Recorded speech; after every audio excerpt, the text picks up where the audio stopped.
જય હિન્દ, જય ભારત મિત્રો. સ્વાગત છે તમારો નવા વિડીયોની અંદર. આ વિડીયો છે એની અંદર આપણે ચર્ચા કરવાના છીએ કે જો તમે પણ એલપીજી ગેસ વાપરી રહ્યા છો તો એલપીજી ગેસના ડિલિવરી માટે એક નવો નિયમ આવી ગયો છે. આ નિયમ શું છે, આના માટે તમારે શું કરવાનું છે અને આ નિયમ અંતર્ગત તમને હવે બાટલા કેવી રીતે મળશે એની આપણે આ વિડીયોની અંદર સંપૂર્ણ ચર્ચા કરવાના છીએ.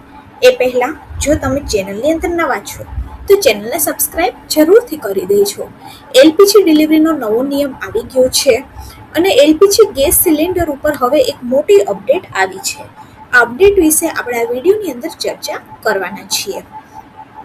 હવે પશ્ચિમ એશિયાની અંદર ચાલી રહેલા તણાવની સ્થિતિ હવે ભારતની રસોઈ ગેસ ઉપર પણ જોવા મળી રહી છે. ભારત તેના મોટાભાગના એલપીજી આયાત વિદેશમાંથી કરે છે, ખાસ કરી અને મધ્ય પૂર્વમાંથી અને ખાડીના દેશમાંથી. પરંતુ અત્યારે ત્યાંના સંઘર્ષના કારણે ગેસના સપ્લાયની અંદર અડચણ આવી છે. આ કારણસર ભારત હવે તાત્કાલિક જરૂરિયાત માટે સ્પોટ માર્કેટમાંથી એલપીજી ખરીદવાનું શરૂ કર્યું છે. સરકારે તેલ કંપનીઓને હવે અમેરિકા જેવા દેશમાંથી પણ વધારાનું એલપીજી કાર્ગો ખરીદી રહી છે, જેથી ઘર અને ઉદ્યોગની અંદર એલપીજીની અછત ન પડે. આ વધારાની જે સપ્લાય છે એ જૂન જુલાઈ સુધી ભારતની અંદર પહોંચી જશે.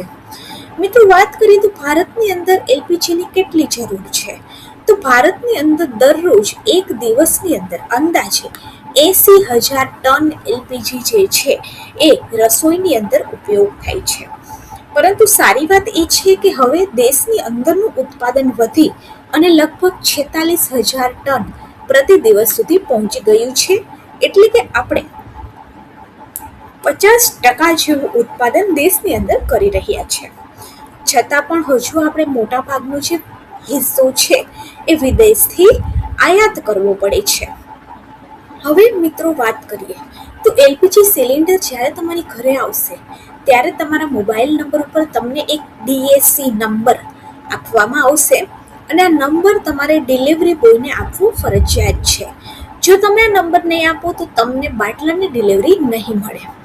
આ શું છે તો કે આ એક ઓટીપી જેવો કોડ છે જે જ્યારે તમે બુકિંગ કરો છો ત્યારે જ તમને મળશે. હવે આ નવો નિયમ શું છે અને કેવી રીતે કામ કરશે તો કે એલપીજી ગેસ સિલિન્ડર સંબંધિત નિયમો દિવસે ને દિવસે બદલાઈ રહ્યા છે અને હવે ડીએસસી એક સિસ્ટમ અમલમાં મૂકવામાં આવી છે. જો તમે ઘરે ગેસ સિલિન્ડર ઓર્ડર કરો છો, આ માહિતી તમારા માટે પણ મહત્વની છે. ગેસ કંપનીને વધુ સુરક્ષિત ડિલિવરી સુનિશ્ચિત કરવા અને કાળા બજારી ઘટાડવા માટે ડીએસસી કે જેનું નામ છે ડિલિવરી ઓથેન્ટિકેશન કોડ આ સિસ્ટમ રજૂ કરી છે. જોકે ઘણા લોકો હજુ પણ ડીએસસી નંબરથી અજાણ છે, જેના કારણે ડિલિવરીની સમસ્યા થાય છે. હવે ડીએસસી નંબર એક ઓટીપી જેવો છે. ગેસ બુકિંગ કર્યા પછી ડીએસસી નંબર તમારા મોબાઈલ નંબર ઉપર મોકલવામાં આવે છે અને ડિલિવરી વખતે તમારે આ નંબર રજૂ કરવાનો હોય છે.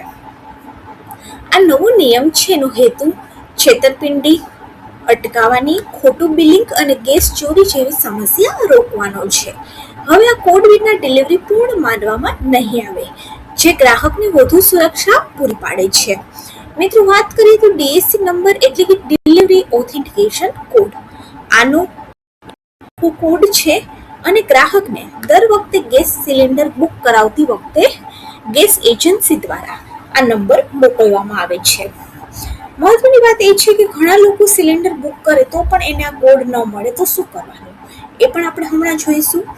જ્યારે તમારું સિલિન્ડર ડિલિવરી માટે આવે ત્યારે તમારે આ વ્યક્તિને કોડ આપવું જરૂરી છે. જો સાચો કોડ હશે તો જ તમને તમારું સિલિન્ડર મળશે.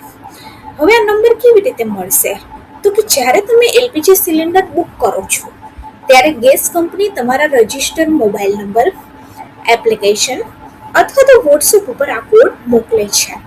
આ કોડ તમે બુકિંગ કરવા માટે ઉપયોગમાં લીધેલા ડિવાઇસ ઉપર જ મોકલવામાં આવે છે, જેથી કોઈ પણ ટેકનિકલ સમસ્યા ટાળી શકાય. જ્યારે પણ ડિલિવરી કરનાર વ્યક્તિ તમારા ઘરે આવે ત્યારે તેઓ તમારો ડીએસસી માંગશે અને તમારે આ કોડ આપવો જરૂરી છે. જો આ કોડ સાચો હશે તો જ ડિલિવરી પૂર્ણ માનવામાં આવશે અને તમને તમારો સિલિન્ડર મળશે. જો તમે કોડ નહીં આપો, ખોટો આપશો તો તમારું સિલિન્ડર બંધ થઈ જશે. હવે ઘણા બધા લોકોને ડીએસસી નંબર ન મળે તો શું કરવાનું? તો કે કેટલીક વાર નેટવર્ક અથવા તો ટેકનિકલ સમસ્યાને કારણે ડીએસસી નંબર છે એ સમયસર પ્રાપ્ત થતો નથી. આવી સ્થિતિમાં તમારે ગભરાવાની કોઈ જ જરૂર નથી. તમે ડિલિવરી કરનાર વ્યક્તિને કોડ ફરીથી મોકલવા માટે પણ કહી શકો છો, અને વૈકલ્પિક રીતે તમે ગેસ એજન્સી અથવા તો એપ્લિકેશન દ્વારા આ તમારો જે કોડ છે એ મેળવી શકો છો. તો મિત્રો, આ હતું એલપીજી ગેસના સિલિન્ડરને લઈને નવો નિયમ. જો વિડીયો સારો લાગે તો વિડીયોને લાઈક કરી દેજો અને આપણી ચેનલ ગવર્મેન્ટ સાથીને સબસ્ક્રાઈબ જરૂરથી કરી દેજો. આવી જ અવનવી માહિતી જાણવા માટે ચેનલની સાથે જોડાયેલા રહો અને ચેનલને વધુમાં વધુ લોકો સુધી શેર કરી દેજો.